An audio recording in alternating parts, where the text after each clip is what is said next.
नमस्कार दोस्तों, बहुत स्वागत है आपका किसान तक में। मैं हूं आपके साथ संध्या बेस्ट। बुलेटिन की शुरुआत करते हैं और आप खबरों में सबसे पहले बात करेंगे हम जम्मू कश्मीर की। जम्मू कश्मीर के सोपोर में सेब किसानों से राहुल गांधी ने मुलाकात की। बोले सरकार में आए तो सेब की एमएसपी देंगे और पूरा फसल बीमा का मुआवजा भी देंगे। बड़े बड़े ऐलान राहुल गांधी की तरफ से किए गए और ऐसे में राहुल गांधी ने सरकार पर भी निशाना साधा है। क्या कुछ उनके द्वारा कहा गया, एक बार आपको सुनाते हैं। आधे घंटे के लिए, एक घंटे के लिए बुला देते हो, मगर एक दो दिन के लिए कभी यहां नहीं बुलाते हो मुझे। और तो मैं चाहता हूं कि आप मुझे यहां बुलाओ तो 2-3 दिन के लिए बुलाओ। फिर एक और बात, आपने यहां पे टेबल पर अखरोट रखा, काजू रखा, किशमिश रखा, मगर ये सोपोर का सेब नहीं रखा आपने। और मामला इसी का है, मेन मामला इसी का है। इस सेब को पूरी दुनिया में पहुंचाना है, अमेरिका में पहुंचाना है, जापान में पहुंचाना है, चाइना में पहुंचाना है। ये आप लोगों की मेहनत है, इसमें सोपोर की जनता की मेहनत है और इसी में आपका भविष्य है। और मैं चाहता हूं कि ये सिर्फ हमारे देश में नहीं, मगर ये पूरी दुनिया में पहुंचे। आजकल अमेरिकन सेब हमारे देश में खाया जाता है। मैं चाहता हूं कि ये सेब अमेरिका में खाया जाए। जब भी सेब खाया जाए, लोग कहें कि हां भैया ये सोपोर का सेब है। अगर इस सेब को अमेरिका में, जापान में पहुंचाना है तो पहला कदम आपको स्टेटहुड देना है, उसके बिना नहीं हो सकता। दिल्ली में जो सरकार है वो 2-3 अरबपतियों की सरकार है। यहां जो आपको सही दाम नहीं मिल रहा है, हिमाचल प्रदेश में भी सेब के किसानों को सही दाम नहीं मिलता है, उसका कारण अदानी है। नरेंद्र मोदी जी की सरकार 10-15 अरबपतियों के लिए काम करती है। जो भी वो करते हैं 10-15 लोगों के लिए करते हैं। एयरपोर्ट्स, पोर्ट्स, इंफ्रास्ट्रक्चर, सारा का सारा ये 2-3 लोगों को देते हैं और ये 2-3 लोग इनकी मार्केटिंग करते हैं। नोटबंदी की, गलत जीएसटी लागू की, जो छोटे बिजनेसेस हैं, यहां के जो लोकल बिजनेसेस हैं, सेब का जो बिजनेस चलाते हैं, इन सब को नोटबंदी और जीएसटी ने खत्म किया है। गलत जीएसटी ने छोटे बिजनेसेस को खत्म कर दिया है और आज यह हालत है कि पूरे देश में युवाओं को रोजगार नहीं मिल सकता। जम्मू कश्मीर की हालत आप जानते हो। यहां पे बड़ी बड़ी बातें होती हैं, मगर अगर जम्मू कश्मीर का युवा रोजगार चाहता है, उसको नहीं मिल सकता है। अगर वो एंटरप्रेन्योर है, छोटा बिजनेस चलाता है, मिडिल साइज बिजनेस चलाता है, हैंडीक्राफ्ट्स का काम करता है, तो बैंक के दरवाजे उसके लिए बंद हैं, टेक्निकल सपोर्ट नहीं है। पूरा का पूरा सिस्टम 10-15 अरबपतियों की मदद करने में लगा हुआ है। जीएसटी में आप पैसा देते हो, जितना पैसा आप देते हो हिंदुस्तान के गरीब लोग देते हैं, उतना ही पैसा अदानी देता है। अगर आप शर्ट के लिए 18% देते हो तो अदानी भी उसी शर्ट के लिए 18% देता है। जितना जीएसटी गरीब व्यक्ति देता है, उतना अरबपति देता है। महंगाई बढ़ती रहती है, कर्जा माफ होता है तो अरबपतियों का होता है। 16 लाख करोड़ रुपए नरेंद्र मोदी जी ने 20-25 लोगों के माफ किए। मगर किसान हो, मजदूर हो, छोटा व्यापारी हो, कॉलेज स्टूडेंट हो, इनका कर्जा कभी माफ नहीं होता है। 2-3 हमने मैनिफेस्टो में वायदे किए हैं। जो आपका सेब है 72 रुपीज पर किलो आपको हम मिनिमम सपोर्ट प्राइस देंगे। 100% क्रॉप इंश्योरेंस, जहां भी आपको नुकसान होगा आपको इंश्योरेंस का पैसा मिलेगा। गरीब लोगों का जो एविक्शन हो रहा है वो हम रोकेंगे। और इरिगेशन प्रोजेक्ट्स के लिए हम 2500 करोड़ रुपए आपको देंगे। मीर साहब से मेरी बात हो रही थी, उन्होंने मुझे कहा कि यहां का जो सेब है ये एक्सपोर्ट होता है, मगर इसकी प्रोसेसिंग यहां नहीं होती है।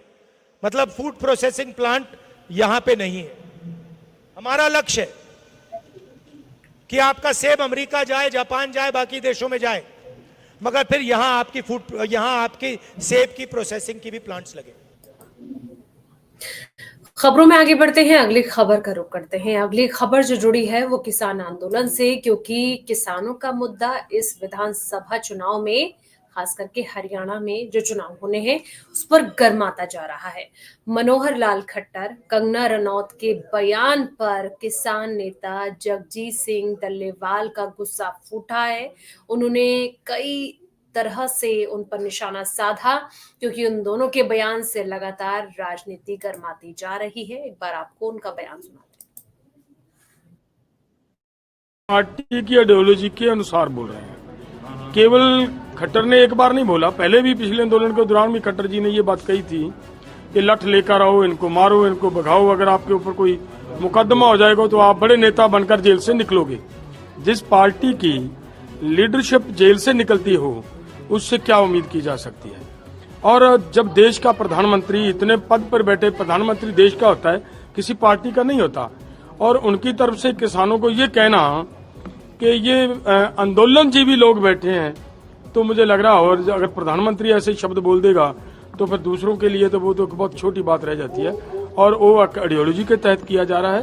किसानों को, मजदूरों को जो एकदम नीचे की लाइन पर लाकर सब इनके हाथ से छीनकर जितने भी नेचुरल सोर्सेज हैं वो कारपोरेट्स को देकर उनको सस्ती लेबर प्रोवाइड करवाने का जो एजेंडा है उसके ऊपर ये भाजपा काम कर रही है। सर, एक कंगना रनौत का भी बयान आया, उन्होंने कहा है कि जो खेती कानून है जो वापस फिर से लाने चाहिए। देखिए, कंगना रनौत क्या देश के प्रधानमंत्री से बड़ी हो गई? देश के प्रधानमंत्री ने पूरे देश के किसानों से क्षमा मांगते हुए उन कानूनों को वापस लिया और पूरे देश ने एकजुट होकर लड़ाई लड़ी। मेरा ख्याल है एक भी कोई इंसान ऐसा नहीं रहा होगा भारत का जिसने उस आंदोलन में पार्टिसिपेट नहीं किया होगा। सबने मिलकर वो आंदोलन किया, सरकार ने उसको वापस लिया। और कंगना रनौत, मैं फिर से बात ये कह रहा हूं, जो इनकी आइडियोलॉजी है कि कारपोरेट्स को सभी के सभी नेचुरल सोर्सेज हैंडओवर करने हैं और किसान और मजदूर को लेबर बनाकर उनको सस्ती लेबर प्रोवाइड करवाना, ये इनका एजेंडा है। उसी के ऊपर ये लड़की बोल रही है और विवादित बयान देने इसका एक फितरत है, एक स्वभाव है।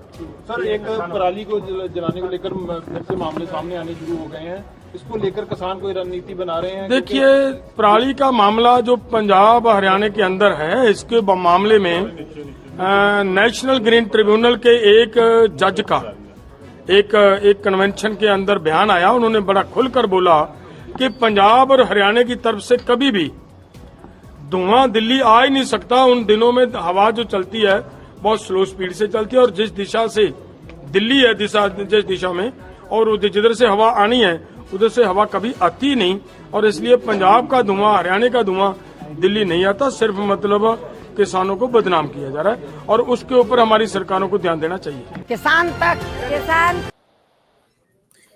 आगे बढ़ते हैं, अगली खबर का रुख करते हैं। जिस तरीके से हमने देखा कि इस बार भारी बारिश ने तबाही मचाई है और इसका सबसे ज्यादा असर अगर कहीं देखने को मिला है तो वो किसानों की फसलों पर पड़ा है, क्योंकि किसानों की कई फसलें तबाह हो चुकी हैं।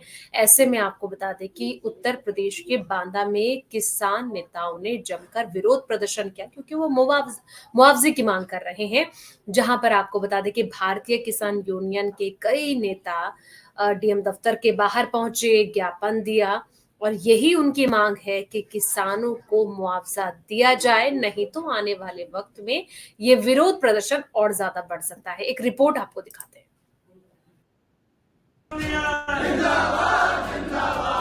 यूपी के बांदा में नदियों की तबाही के बाद किसानों में हाहाकार मचा हुआ है। किसान अपनी बर्बाद हुई फसलों का मुआवजा पाने के लिए परेशान हैं। उसी क्रम में भारतीय किसान यूनियन ने बुधवार को डीएम ऑफिस पहुंचकर जमकर हंगामा काटा, नारेबाजी की और जिला प्रशासन से किसानों की बर्बाद हुई फसलों के नुकसान का मुआवजा देने की मांग की। फिलहाल एडीएम ने किसानों को जल्द मुआवजा दिलाने का आश्वासन दिया है। सुनिए। हमारे हैं जिसमें फसलें प्रभावित होने की सूचना है, एक पैलानी और एक बबेरू।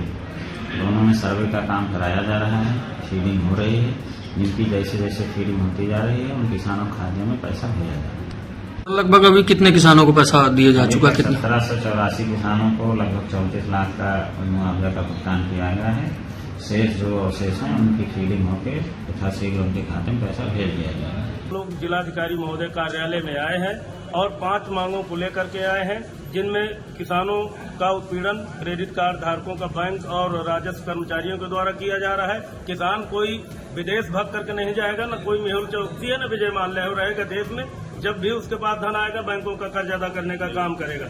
और बिजली विभाग के द्वारा निजी कनेक्शन धारकों को ट्रांसफार्मर दिए जाए और सीजनल कनेक्शन दे करके सिंचाई की व्यवस्था कराई जाए और खरीफ वो धान की फसल का जो भी नुकसान है उसको पूरा कराया जाए और बाढ़ में जो नुकसान हुआ है बीमा कंपनियों से उनको नुकसान की भरपाई कराई जाए।